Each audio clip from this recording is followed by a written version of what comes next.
po natin i-share sa kanila in biblical way. Biblical way. Biblical way po.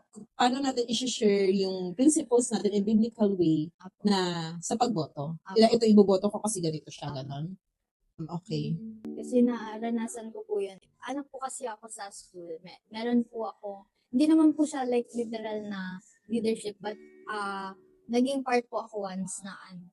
And kadalasan po sa kanila, hindi po sila bumuboto ng may prinsipyo po talaga, yung may pinangahawakan na advocacy or ganun, or may paniniwala. And binoboto lang po nila yung kung sino yung Sikat. sino Isang po yung kilala. ano po. And Okay. meron po tayong word ngayon na sinasabing clout na tumatakbo lang po sila kasi gusto lang nilang makilala, ganun. Yun po yung gusto ko ipakita sa kanila na bilang taong may sariling paniniwala and bilang taong may advokasya, parang gusto ko ipakita sa kanila na mas may purpose yung isang tao kasi may ganito siya, hindi dahil sikat lang. Yung sikat lang yung ipoboto mo, ganun po. Okay. So, sa akin, for me, in biblical way, yung nag-lead, pag babalikan kasi natin sa Bible, yung mga nag-lead doon, although imperfect sila, anointed by the Lord, naging king.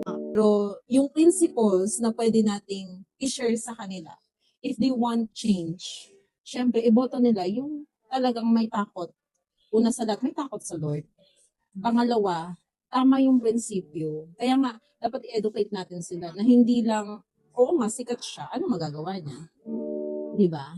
Actually, marami nang tumakbong sikat nung nakakaang sa politics natin, mga hindi rin nanalo. Kasi, thank God, unti-unti na-educate din at nabubukas din ng mga mata ng mga botante natin.